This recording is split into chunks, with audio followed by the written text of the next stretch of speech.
Good morning, everyone. Happy Saturday. Happy Valentine's Day.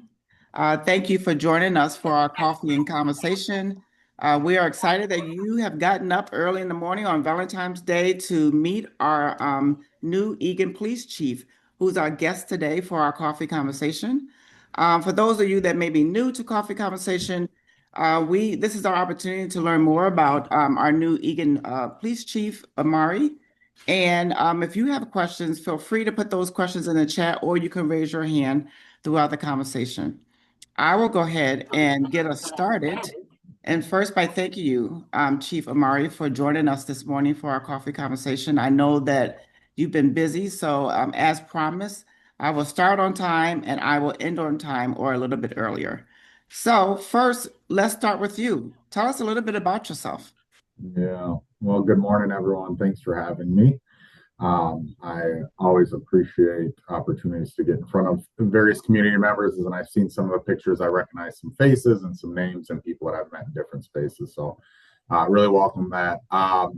First and foremost, I'm a person of faith. My faith is a really important part of who I am, and really drives my values and the morals that I bring to public safety, as a father and as a husband. I grew up to two immigrant parents. I grew up in South Minneapolis. My father is from East Africa, and my mother is from the Middle East. And grew up with a fairly big family, and went to school in Minneapolis, and then ended up going to college at the University of St. Thomas, where I studied criminal justice and started my police career in 2004 in the city of Bloomington, where I worked for a couple of years before moving over to the city of St. Paul, where I spent the majority of my career. Some of the things that were really important to me during my time in St. Paul, where I spent the majority of that career, was true community connection.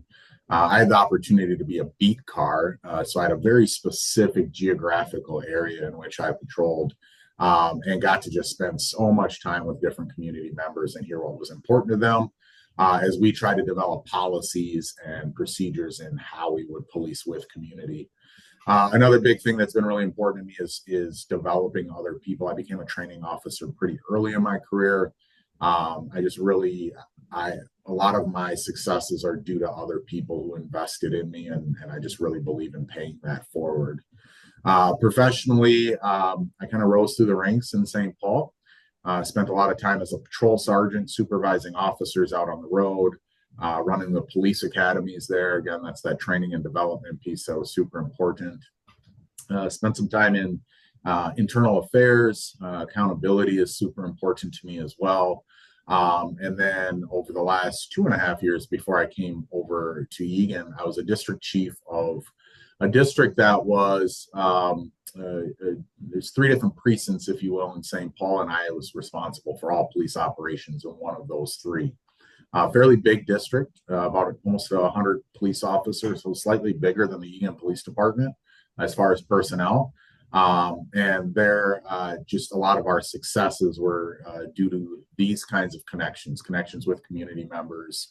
I hosted a monthly community meeting where we got to really get to know some of our community members and what was important to them and what was, just being able to dig a little bit deeper. And that's why I appreciate these kinds of conversations. So, why Eagan, I think, is probably the other thing that probably sits on people's minds. I was literally having the career of a lifetime.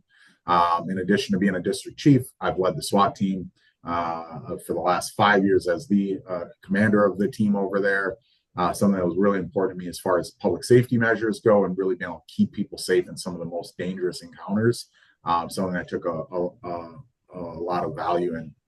My kids, I came into the police station this morning because when you have a 9 and an 8-year-old, your daughters don't want to be quiet.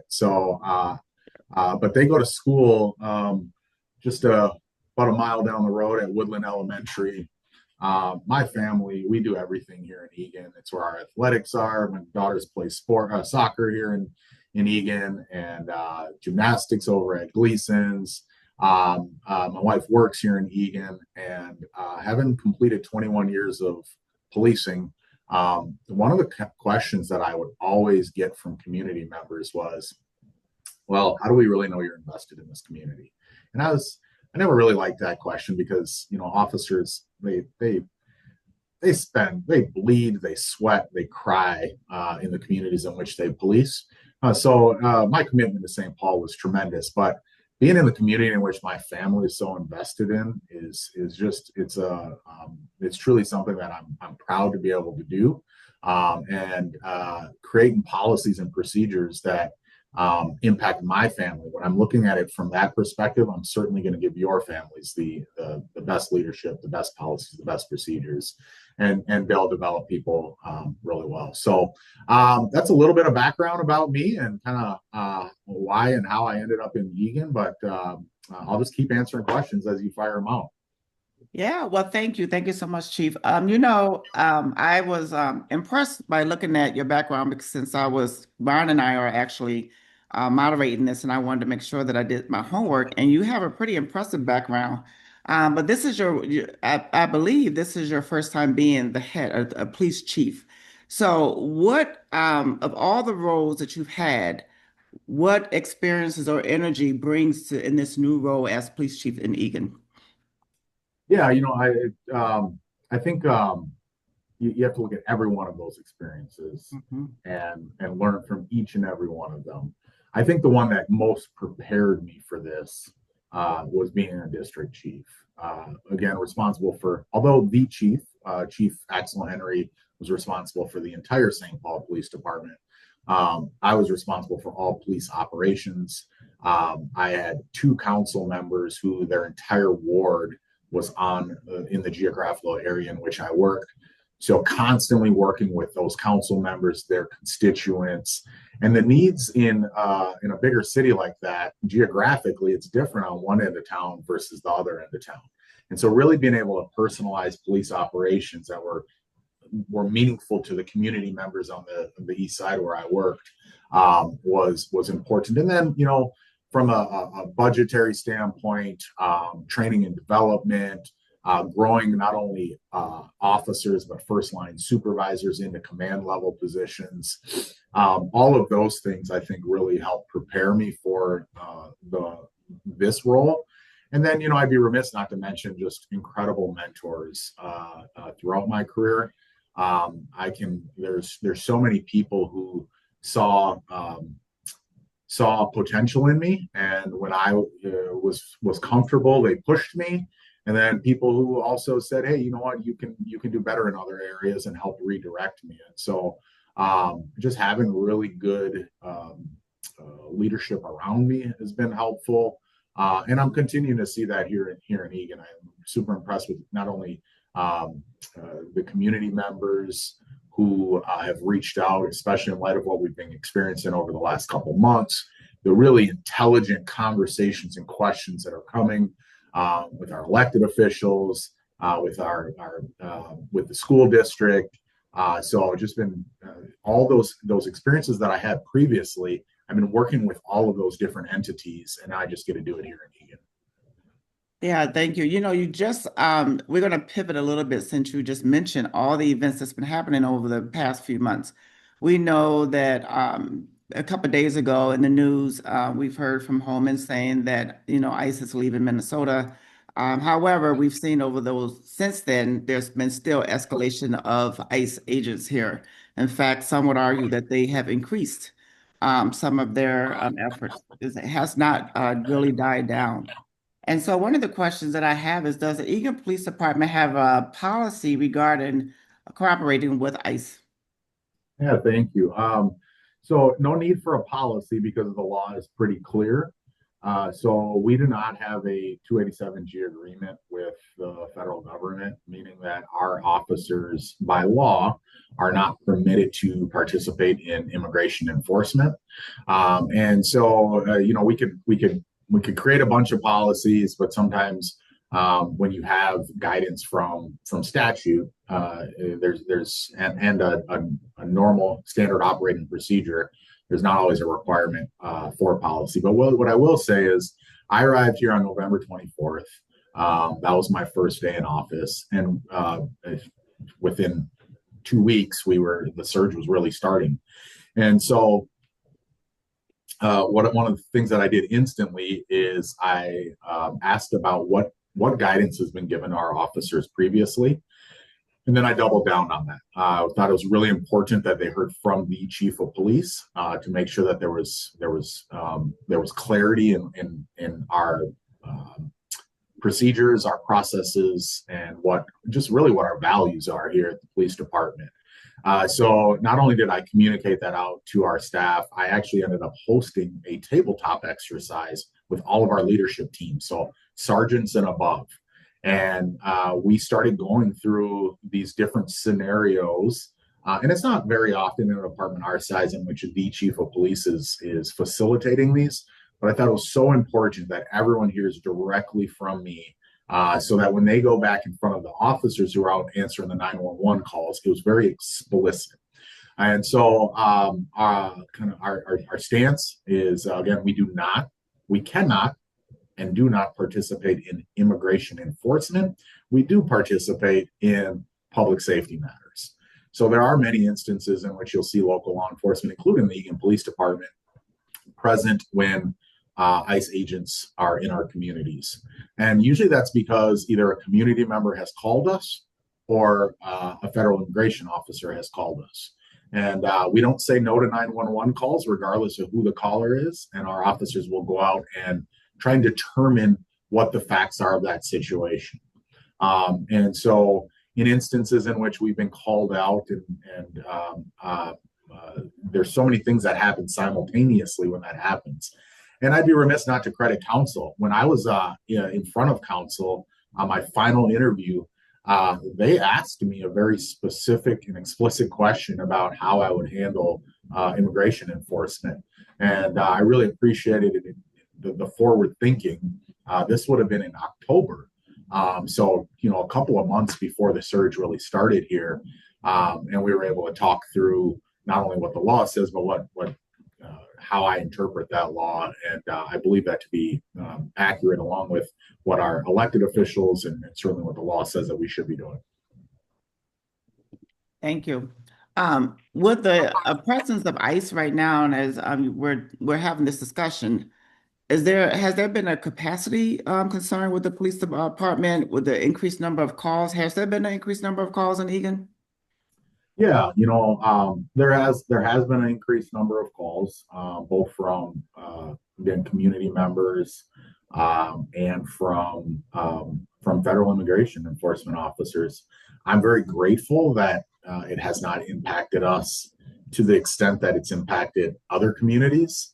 And we thankfully have not had to, in very few occasions, have we had to increase our staffing levels, nor has it taken us away from being able to do what each of you expect us to be doing every single day in our communities. So, yeah. Thank you. So again, if anyone have questions for the chief, feel free to put those in the chat or raise your hand. And Ron and I will try to capture. I can't see. I did something with my screen. I can only see the chief. So, Ron, go ahead. Sorry, I had to unmute myself. Chief, thanks so much for being here. I had an opportunity. We've had an opportunity to talk to Chief New in this very forum on a couple of occasions while he was in office. We enjoyed the time with him. Following up on the ICE question, of course, that's still ever present on everybody's minds. I'm curious whether the department proactively tries to find out where ICE is located in our community, when they might be undertaking any operations, or if your position is purely a reactive one, waiting for a 911 call. And in that context, can you dive down into some details on where you've seen ICE present in our community? What have they been doing? You read news stories about people being snatched off the streets. You read news stories about warrants that are not judge signed. Whether you've seen any of that, I wonder if you can tell us a little bit about whether the news is accurate from your point of view. Yeah, thank you, sir. I appreciate the question. Early on, we tried to be proactive in determining where ICE was, and that was through communication with their leadership. And what we quickly realized was that we weren't going to get that information.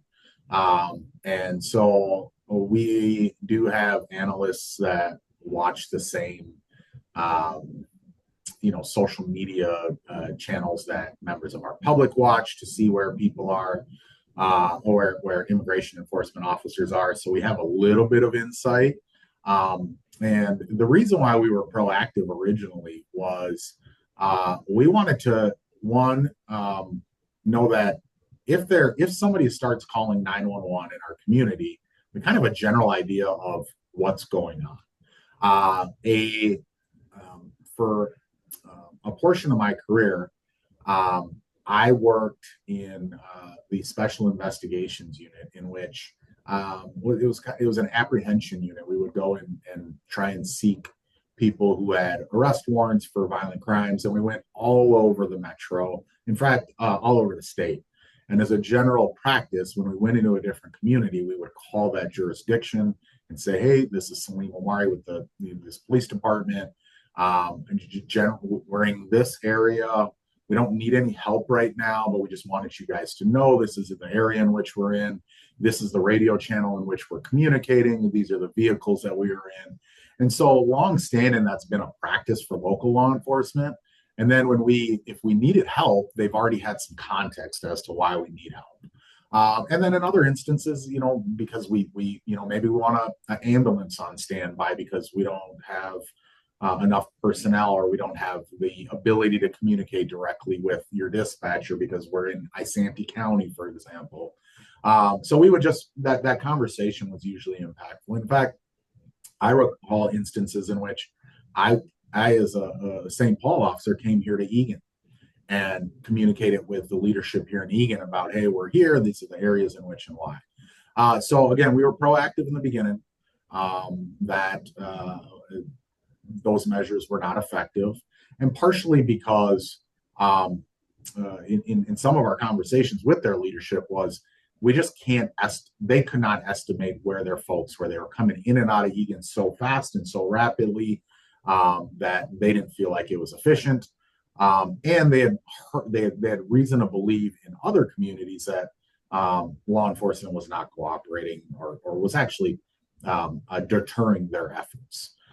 So I think the second part of your question was kind of where have we seen them, and then what kinds of events. We've seen them in every parts of our community here in Eagan, mostly in business districts. And that has been our officers driving by and seeing them, and calls. We've also obviously seen them at our hotels, in which they have resided.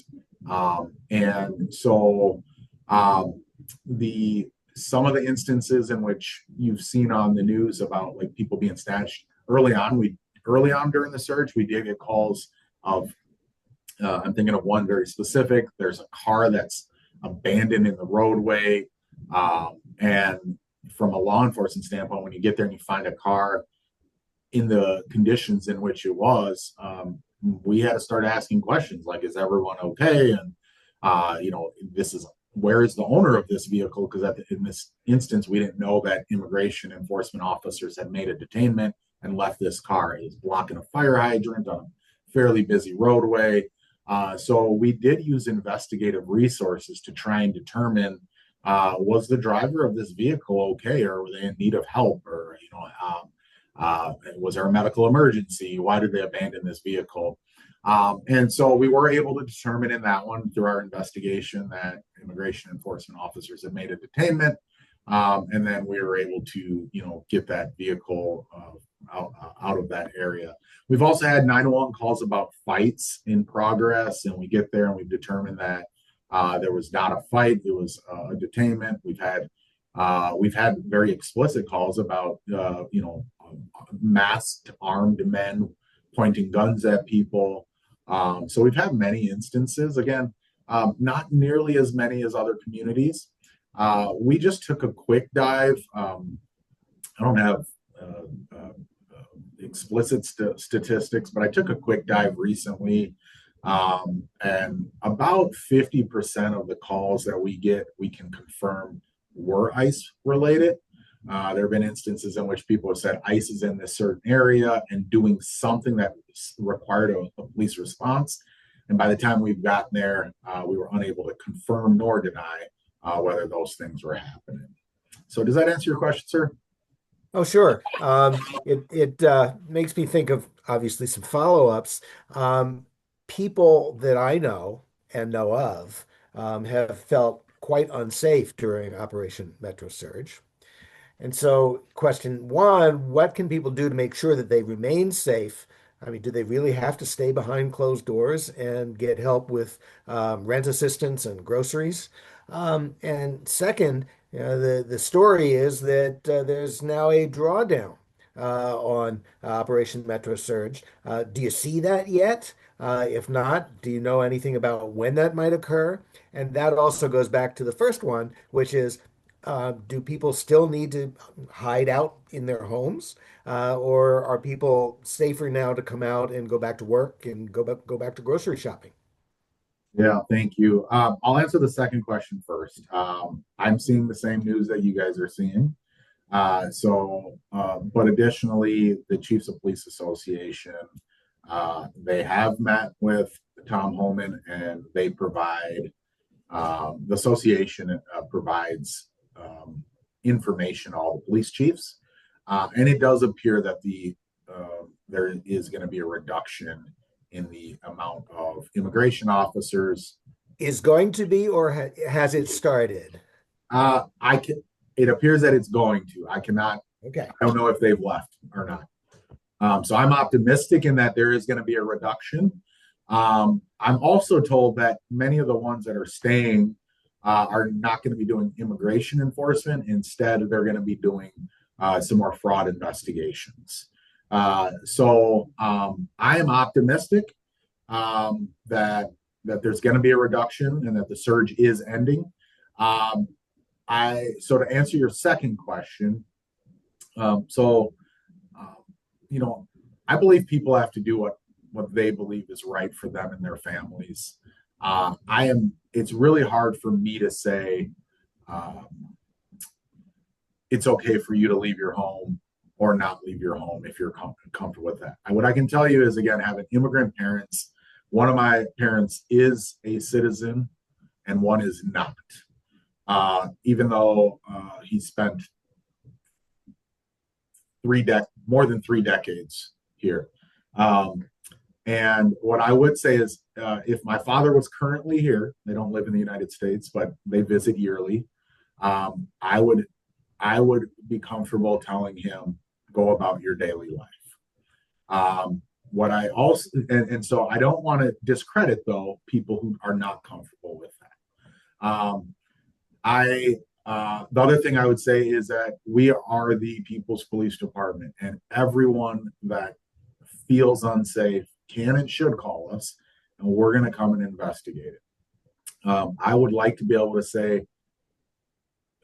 you have absolutely nothing to worry about, but that's unreasonable for me to say in good faith. The other thing I would say is we've been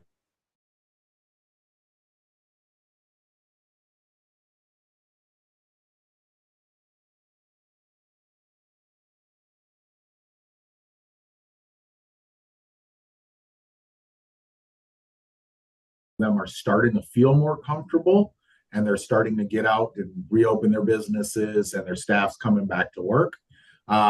If I felt like that was a terrible idea, I would tell them that. Mm-hmm. And I'm not telling them that right now. That's great. Ryan, does that answer your question? There is a question here in the chat. Sure. Why don't you pick that one up, Yeah. T? I do have something else. And then I do want to shift us a little bit to the Chiefs' priorities for the first year. There's a question in the chat that says, have the images on TV of the more aggressive tactics of ICE impacted the Eagan's public attitude towards Eagan Police Department? Yes.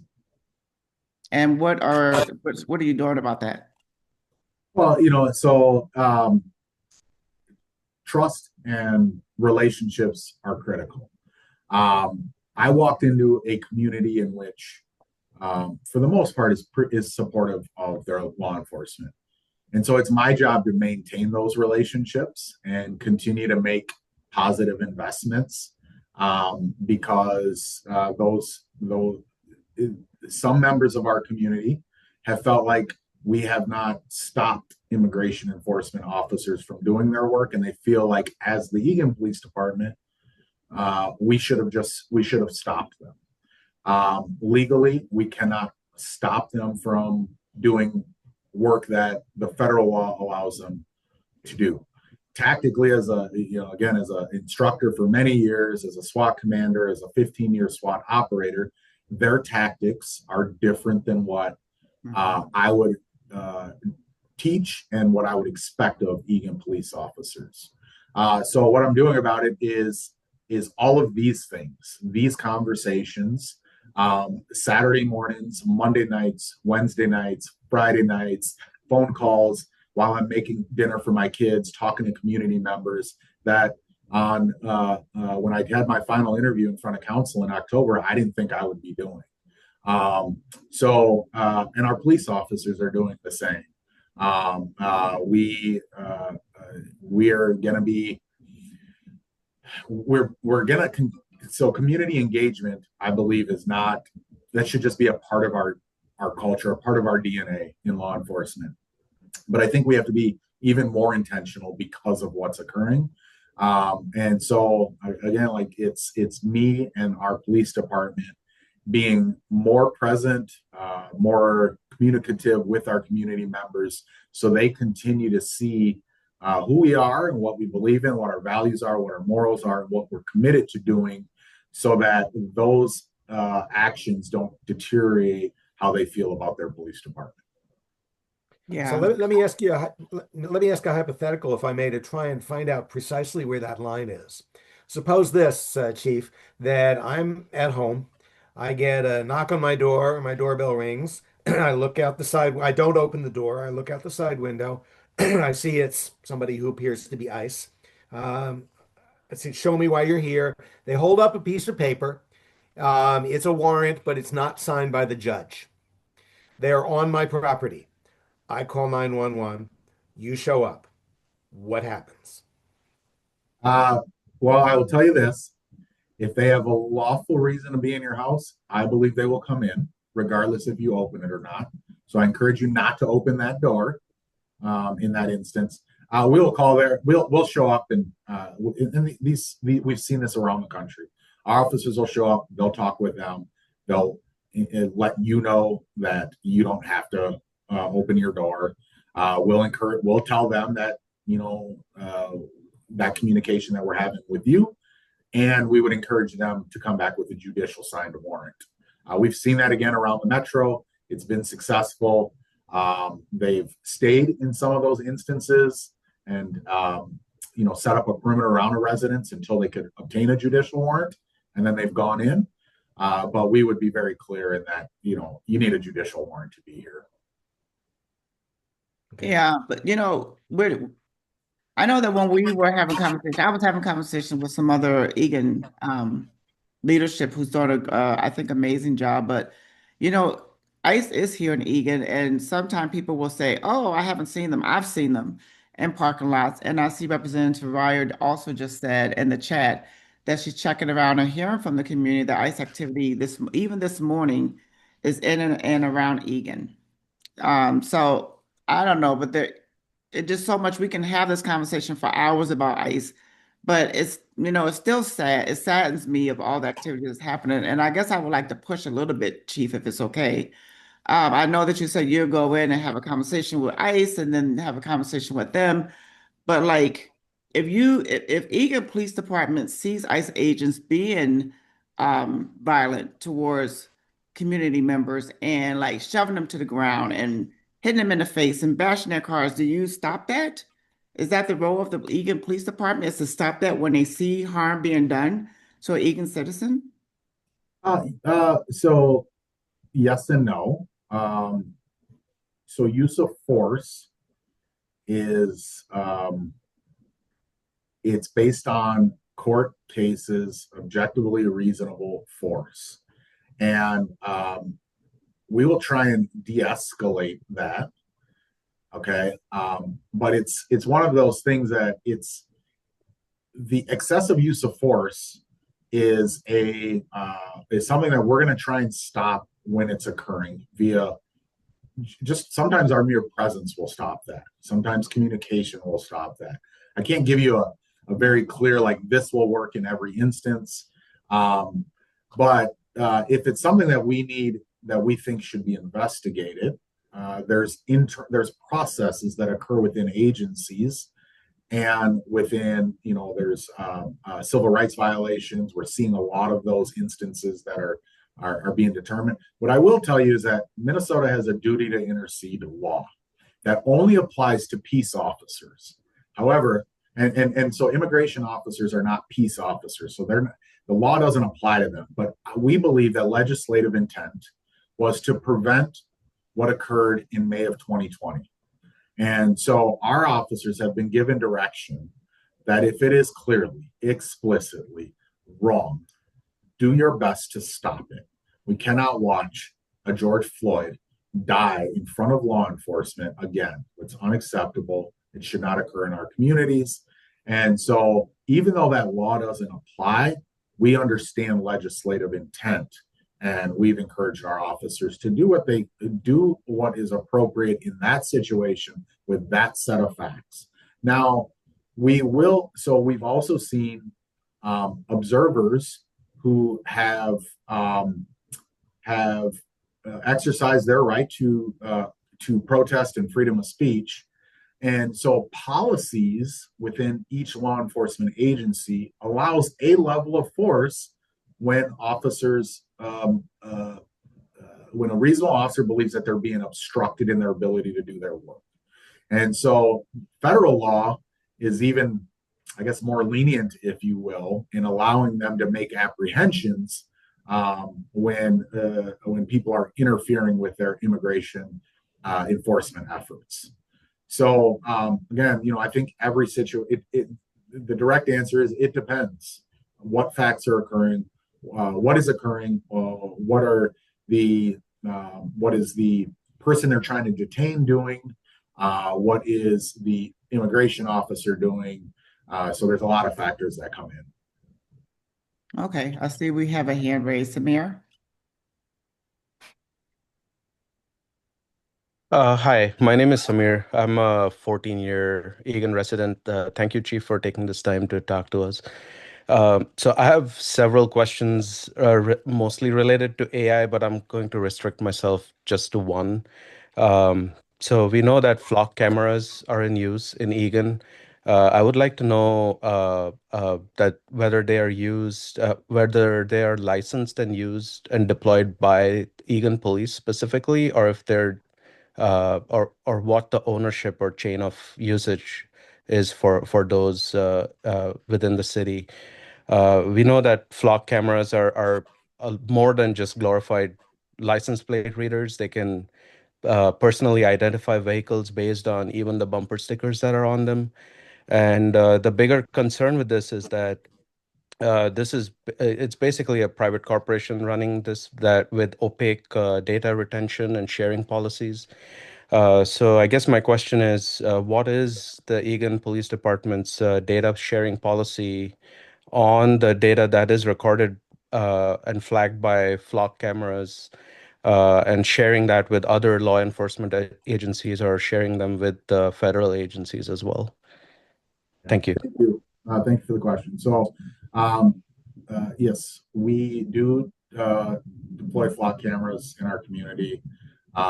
They have been very effective. So it's our data, and we will share data with federal agencies if it's for a criminal matter, like we would with any other data. So our data the way in which we share that data is the same as a police report, the information in a police report, in body camera. When the surge occurred, again, I was fairly new here. It was a conversation I had pretty early with one of our lieutenants who kind of manages some of that technology. And we got confirmation again that it's our data, we determine who we share it with. And so, generally speaking, our policy is that we do not share it with for federal immigration enforcement purposes. Does that answer your question, Samir? Yeah, thank you. Okay. There's a question in the chat that says, we have heard about people being taken out of cars with children in them. What should we as citizens do when we see this happen? Children being left behind. Yeah, thank you. Again, I have a 8 and a 9-year-old, and it just breaks my heart to even hear these stories. Thankfully, I've not heard of any of those in Eagan, but I am aware of from some other chiefs that I've spoken about. I think you should do the humane thing, right? I think you should certainly call us and try and offer counsel to those children and comfort. If they're cold, give them a blanket or a jacket or turn up the heat in your car. But just do the humane thing. But call us, and then our personnel will try and determine why these children are there. We'll try and get them back with a family member or into some kind of safe environment. But I can tell you that if that happens, and that happens here in Eagan, I, as your police chief, will be calling ICE leadership myself to talk about how devastating that is to families. If they're making a detainment and there are children, I want them to call us instead of leaving. Call us, wait there so that this child is still with a parent. And if you're going to make a detainment, let us come and take custody of that child so that we can reunite that child with family. Chief, you just said something very interesting. You said if there's an issue of that kind, you would call ICE. That suggests to me that you've got a chain of communication directly with ICE. Do you? And what do you use it for? Yeah, we have a direct ability to call ICE. We all have numbers to call over there. Now, whether or not they're going to answer me is certainly another question. But no, I've Sam Olson is I don't know what his exact title is, director of something. He takes calls from local police chiefs, and absolutely that call would be occurring. Early on, we had an interim director. I had a lot of communication with him, and mostly it'd be like, we'd get a call, ICE is in this area, and if I, as a Cleo, am calling, I'm just going to call to the highest ranking person that I can. And they were able to confirm, yep, that was an ICE operation in that specific area. And it's up to them what they'll share. But they're going to hear my voice. You leave a child left, I'm going to exercise the authority of this chair to express how devastating that is to families when we're encouraging you to call us so that we can take custody of that child and not leave them out. Again, we don't have any reports of that occurring here in Eagan, but I have heard about it occurring in other communities.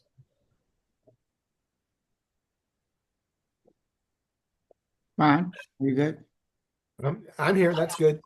Okay. I'm delighted to hear you have that ability, Chief. I was afraid that they were just trying to that ICE was just trying to sneak into the community, sneak around the community, and nobody could reach them.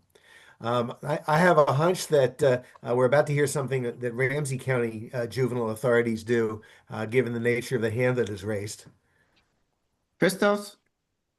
Yeah, thank you, thank you, Chief Omari, for being here. I should say that, I work in Ramsey County, so I work with a lot of our local folks, and your reputation is extremely high and well deserved. I think people are very sad to have seen you leave St. Paul, but thank you for coming to Eagan and for your service here. And my question was really a follow-up to the discussion that you just had. And, what we hear a lot in the news is ICE saying that local law enforcement is not cooperating, that local officials are not cooperating, and yet, circumstances like you described earlier of, if not children left in a car, which I know has happened within our communities, but cars left running, left blocking traffic, as you said, I think parked outside of a fire hydrant. What has ICE shared with you about the sort of public safety hazards they're leaving behind, and sort of the trauma in many circumstances that they're leaving behind, and do they have a plan to, make that better, or how are they communicating that to our local law enforcement, if that makes sense? Yeah, great to see you again, Christos. I so I can partially answer that. So what they've communicated to us is that they've asked their agents to remain on scenes for as short amount of time as possible. And in instances in which if they think that it's becoming unsafe or they're creating more of a problem, to leave. Now they don't have like towing contracts, because they're going from community to community, and so oftentimes they don't have the ability. Law enforcement, if there's a car left on Pilot Knob Road after a traffic stop or an arrest or an abandoned vehicle or whatever the situation is, we have towing contracts, and we would remove that car because it's a public safety hazard. So they don't have that. Some of the early instances in which we saw cars left or just impact to community, there wasn't really good explanation as to why. As we started, from a local law enforcement standpoint, started talking about the impact this was having on our communities, oftentimes we were told that they will do better. But before Tom Homan came, it appeared to us that immigration enforcement officers from different parts of the country didn't report to the local leadership here from ICE. And so their supervision was maybe back in their home state.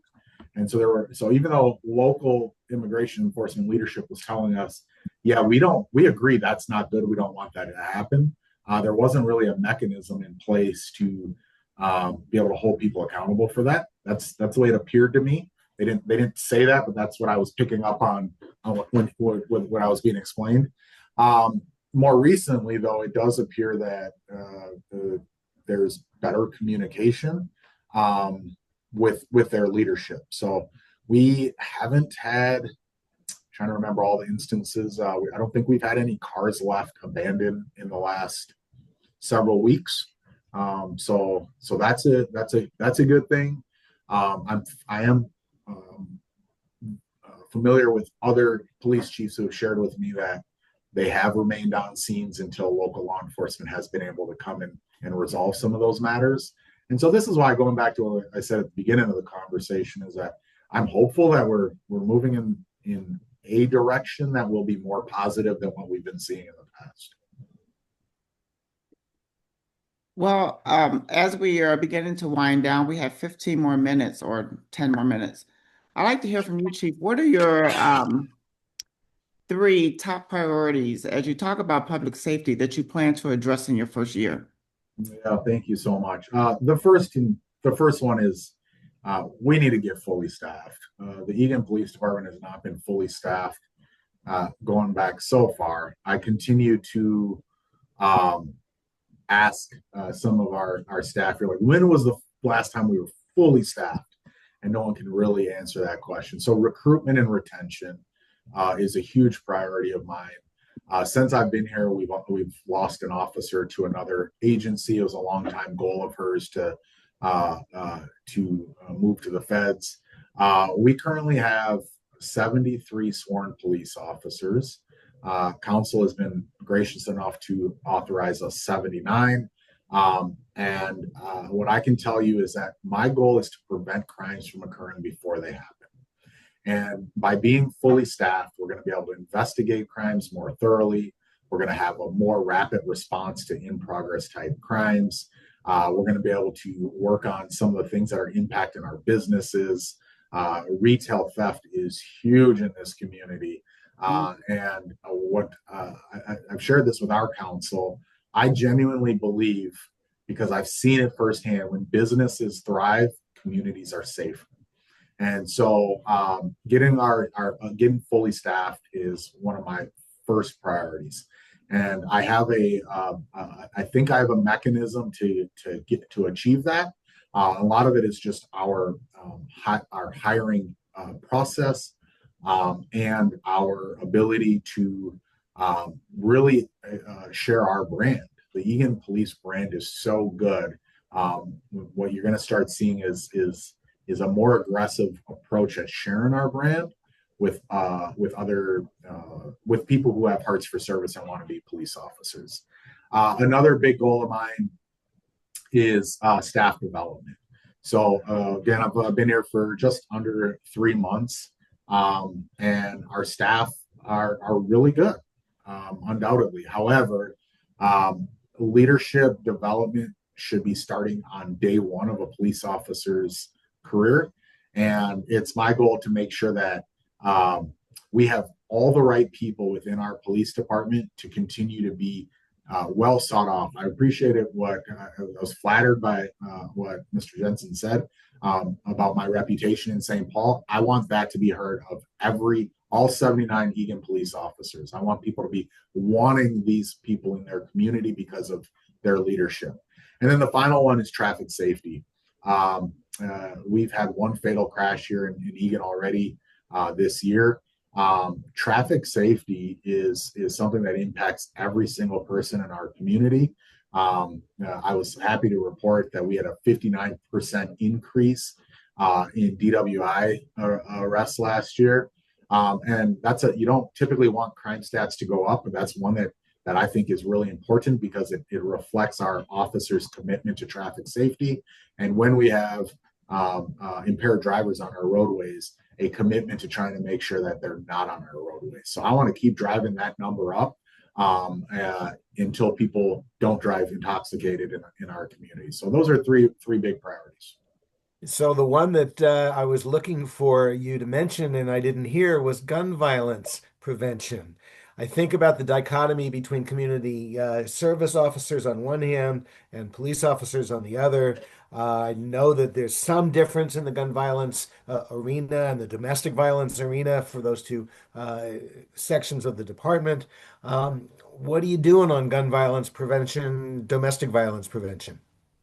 Yeah, so thankfully, we don't have a lot of gun violence here in Eagan. However, the first thing that I touched on, actually, I think will help reduce gun violence is getting us fully staffed. Right now, we have six full-time detectives, and then some kind of peripheral or school resource officers help out with it. Once I get us fully staffed, we can expand our investigative capacity to include mental health response and mental health.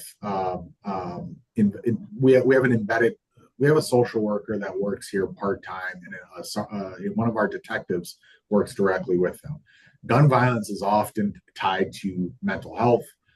And so it's really just getting us fully staffed so that we have a better capacity to make sure that the person possessing a firearm today is not actually hurting somebody with that firearm tomorrow. A person who is suffering from mental health, we can work with social services in Dakota County to be able to get them the help that they need so that they're not engaging in gun violence tomorrow. So it's actually all a part of that.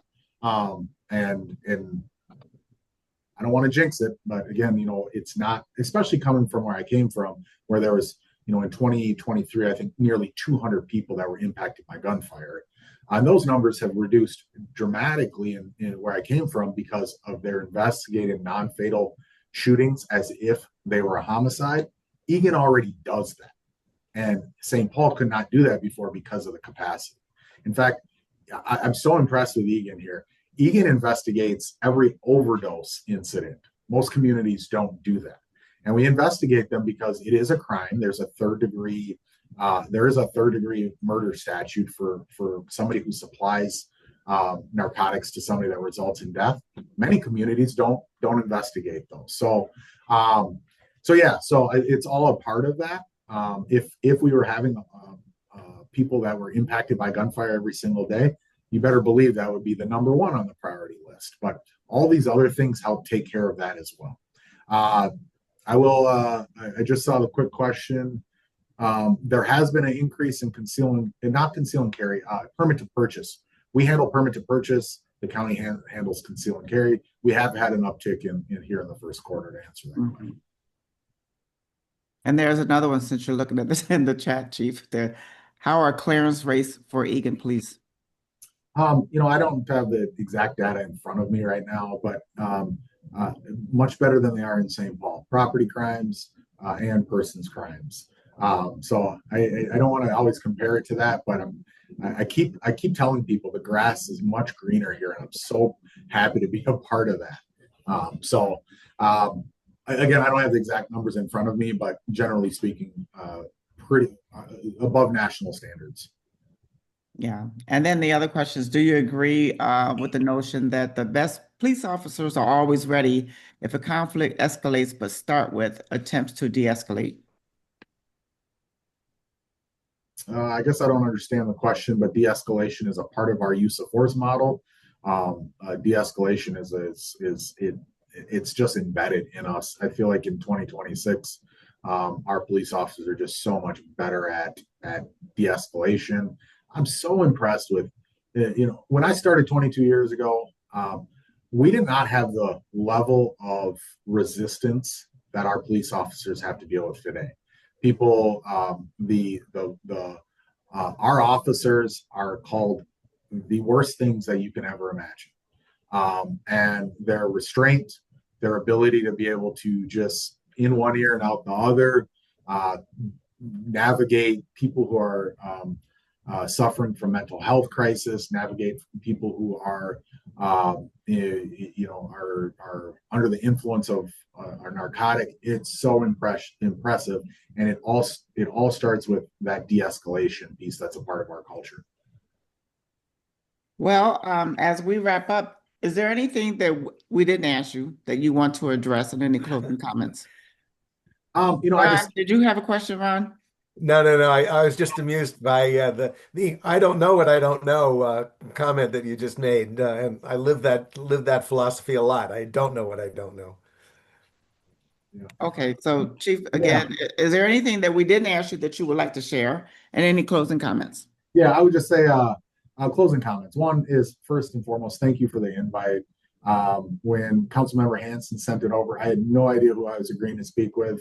But I really appreciate these opportunities to talk with people who are so invested in our community.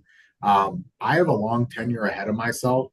And so I'm hoping, I tell my wife this first 18 months is going to be just the fire hose is wide open, but I want true community connection. And so I look forward to just, having some more conversations with each of you and your community members. The other thing I'll just leave you with is, I told you one of my priorities is recruitment and retention. There may be unintended consequences from this surge.